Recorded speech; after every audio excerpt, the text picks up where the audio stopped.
Shalom Bapak Ibu Saudaraku yang dikasihi oleh Tuhan kita Yesus Kristus. Berjumpa kembali di dalam podcast Mutiara hari ini. Sahabat bertumbuh dalam saat teduh yang seperti biasa hadir membawa keresahan dan persoalan di dalam hidup. Kita angkat untuk menjadi renungan yang kiranya membangkitkan kekuatan iman. Bagaimana kabar Bapak Ibu Saudara di kesempatan kali ini?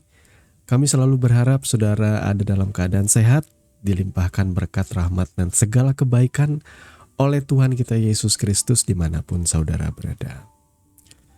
Podcast Mutiara hari ini di kesempatan kali memasuki episode yang ke-337 yang kali ini akan mengangkat satu judul menarik, Roh penurut tetapi daging lemah. Nah, firman Tuhan terambil dari Matius pasal 26 ayatnya yang ke-41. Kita akan membaca nas firman Tuhan ini bersama-sama. Matius 26 ayat 41 berkata, "Berjaga-jagalah dan berdoalah, supaya kamu jangan jatuh ke dalam pencobaan. Roh memang penurut, tetapi daging lemah." Amin. Mari kita sama-sama berdoa. Bapa, di dalam nama Tuhan Yesus, saat ini kami mau merenungkan sebagian kecil dari kebenaran firman Tuhan. Kami mohon Engkau yang kiranya menuntun dan memimpin kami di dalam perenungan firman ini, supaya kami boleh memahami, memaknai apa yang menjadi maksud dan kehendak-Mu melalui kebenaran firman-Mu. Di dalam nama Tuhan Yesus kami berdoa. Haleluya.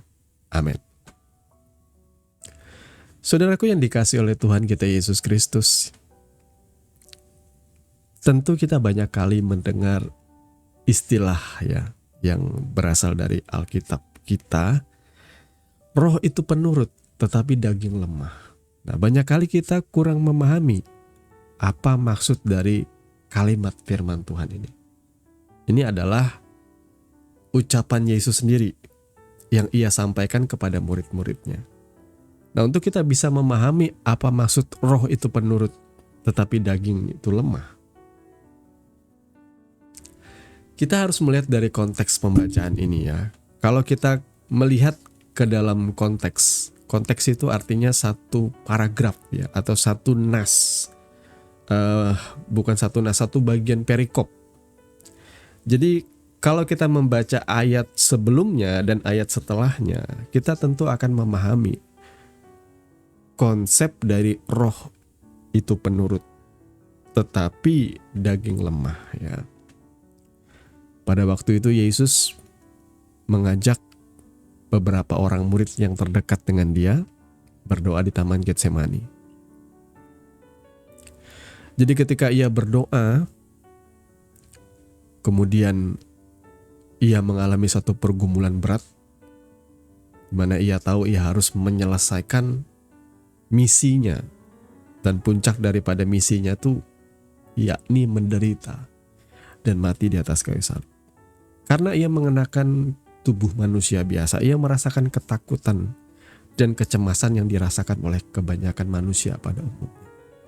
Namun di situ dia berdoa, dalam doanya dia menyatakan ikrarnya bahwa bukan kehendakku, melainkan kehendak-Mu yang jadi. Ya. Jadi Yesus kemudian menemui murid-muridnya. Ketika ia menemui murid-muridnya, pertama kali ia berdoa, ia menemui murid-muridnya, ia berkata, "Berdoalah dan berjaga-jagalah supaya kamu jangan jatuh dalam pencobaan." Murid-muridnya mengiyakan, iya.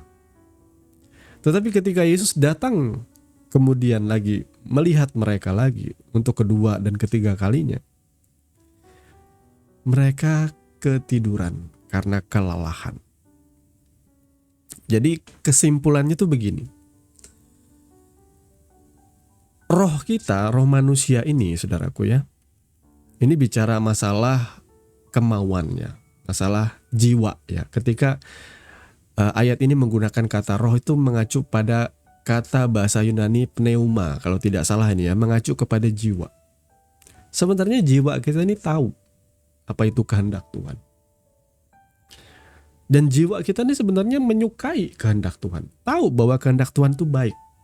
Tahu bahwa kehendak Tuhan itu berguna. Kehendak Tuhan itu bicara sesuatu yang mulia. Namun daging kita banyak kali memang tidak selaras dengan kehendak Tuhan, saudaraku ya. Murid-murid ketika disuruh oleh Yesus berdoa supaya jangan jatuh dalam pencobaan, mereka tahu bahwa berdoa itu baik, berdoa itu adalah kehendak Tuhan. Namun mereka tidak kuasa menahan rasa kantuk, tidak kuasa menahan rasa lelah, tidak kuasa menahan keinginan daging mereka untuk beristirahat. Saudaraku ya, daging itu lemah. Roh itu memang penurut tetapi daging lemah. Ini bisa menjadi sebuah insight bagi setiap kita, hikmat bagi setiap kita, pengertian bagi setiap kita. Bahwa kenapa pada akhirnya Yesus berkata bahwa untuk menjadi muridku, kamu harus menyangkal diri, memikul salib dan mengikuti aku. Menyangkal diri itu bicara soal menyangkal keinginan-keinginan jiwani kita yang berhubungan dengan hasrat darah dan daging atau hasrat dari tubuh kita ini. Ya, manusia itu pada umumnya hidup dengan tujuan untuk memuaskan keinginan-keinginan tubuhnya atau keinginan-keinginan jasmani semata. Betul, saudaraku? Jadi hasrat dalam tubuh kita ini kan banyak, ya. Aku ingin begini, aku ingin begitu. Hasrat yang paling kuat tuh biasanya soal makan minum, soal berhubungan seksual. Dan ada hasrat-hasrat jiwani yang bicara soal keangkuhan hidup. Ya, keangkuhan hidup di dalam Alkitab, segala yang ada di dunia ini cuma ada 3 keinginan. Keinginan mata, keinginan daging, dan keangkuhan hidup. Saudara ya, keinginan mata sudah tentu tahu, aku ingin ini, ingin itu. Keinginan daging itu berkenaan dengan hasrat atau kebutuhan dasar manusia. Keangkuhan hidup itu bicara soal keinginan-keinginan jiwa kita mendapat pengakuan. Keangkuhan hidup tuh banyak kali, kalau hari ini tuh ya simpelnya itu, keangkuhan hidup itu soal flexing. Kita mendapat pengakuan dari sosial media, dari teman-teman. Kalau saya renungkan pribadi, semakin saya mengikuti Tuhan, makin kesini saya makin mengikuti Tuhan, saya menyadari bahwa sebenarnya kehidupan itu sederhana saja. Hidup itu berjalan berkenan dengan Tuhan, berkenan di hadapan Tuhan, melakukan kebenaran firman Tuhan, berjalan dalam kasih dan kebaikan, hidup langgeng menerapkan kebenaran firman Tuhan. Kalau saya melihat orang-orang hari ini berlomba-lomba untuk flexing atau untuk membuktikan bahwa aku lebih sukses, aku lebih berhasil, aku lebih kaya. Saya kadang melihat orang-orang yang seperti ini dengan segala pencapaiannya, tidak ada satu hal pun yang membuat saya iri sebenarnya dengan kehidupan mereka. Dan saudara juga seharusnya tidak perlu minder ya dengan apapun yang saudara rasakan hari ini. Apapun yang saudara terima, apapun yang saudara miliki hari ini, bersyukurlah. Ngapain minder, ngapain kita membanding-bandingkan hidup kita dengan orang lain yang kelihatan lebih sukses. Atau juga ngapain kita membanding-bandingkan hidup kita dengan orang yang tidak sesukses kita. Bagi saya, kebahagiaan itu sederhana, dikenan oleh Tuhan. Dikenan oleh Tuhan tuh disayang Tuhan, disukai oleh Tuhan. Tuhan berkenan atas hidup kita. Sehingga kita merasakan damai, sejahtera, sukacita dalam hari-hari kehidupan kita. Orang boleh flexing apapun di sosial media. Apa yang mereka makan di restoran, jalan-jalan ke luar negeri, kemewahan yang mereka miliki. Tapi gak ada satupun tuh yang membuat saya merasa bahwa kalau aku di titik mereka aku bahagia. Ya, kita juga tidak munafik sih. Pengen sih punya ini, punya itu. Mungkin karena umur saya juga yang sudah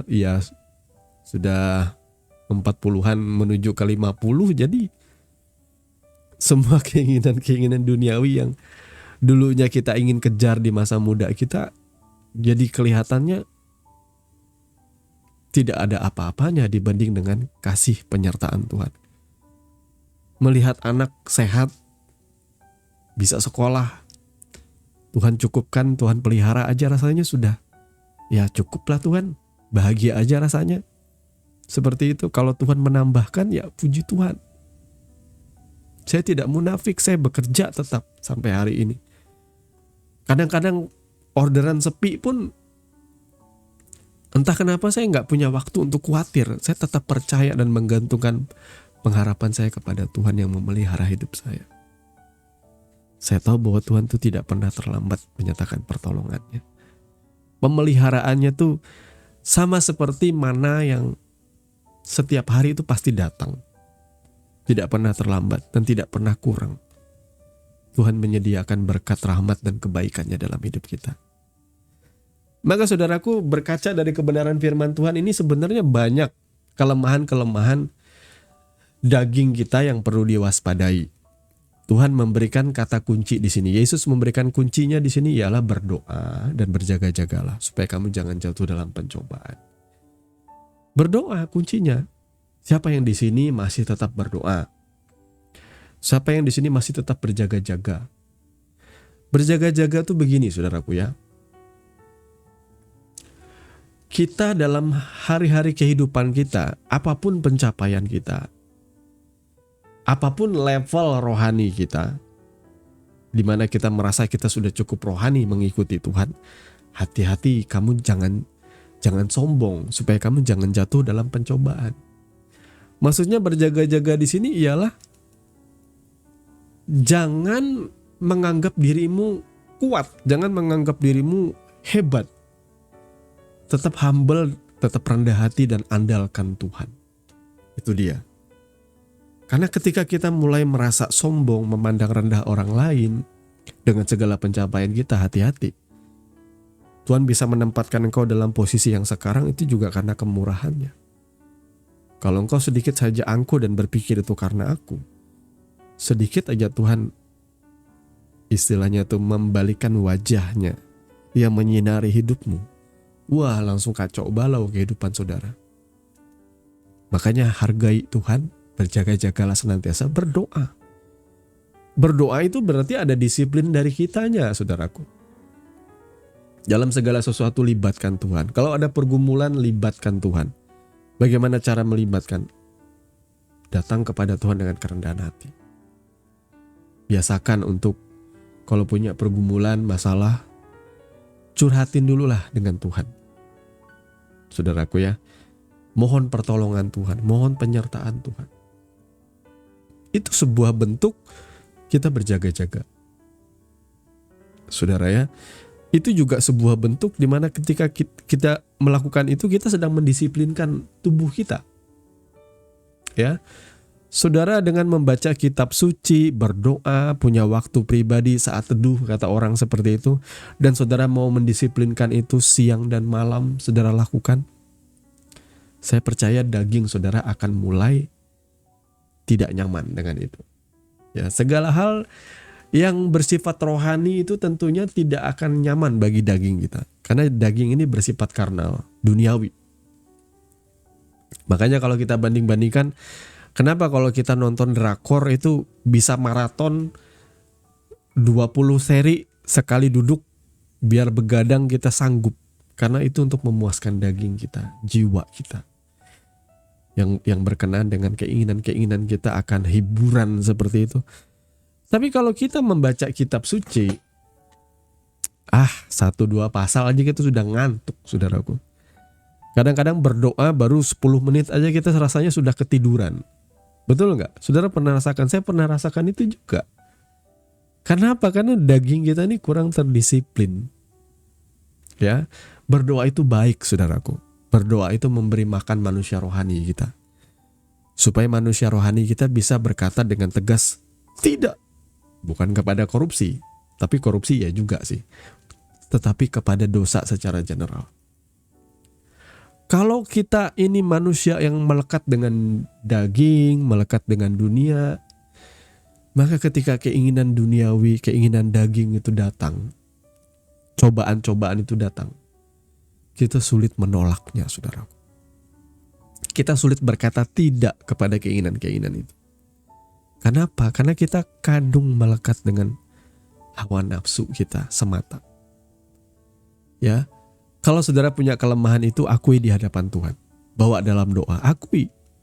Dan minta Tuhan, tolong aku. Aku ini mudah jatuh dalam dosa ini, aku mudah jatuh dalam kelemahan dagingku ini. Tolong Tuhan, pagari aku, jagai aku Tuhan. Saya percaya ketika saudara dengan kerendahan hati berdoa seperti itu, saya percaya Tuhan meluputkan saudara. Saya termasuk orang yang punya kelemahan atas dosa-dosa tertentu. Makanya saya berdoa, Tuhan penjarakan aku, supaya aku jangan jatuh dalam dosa itu. Artinya setiap langkahku, kalau aku mau melangkah ke arah dosa ini, Tuhan disiplinkan aku. Tuhan tidak izinkan itu terjadi dalam hidup saya, saudaraku ya. Jadi sampai akhirnya saya sendiri, manusia jiwa rohani saya kuat untuk menolak dosa itu. Ya.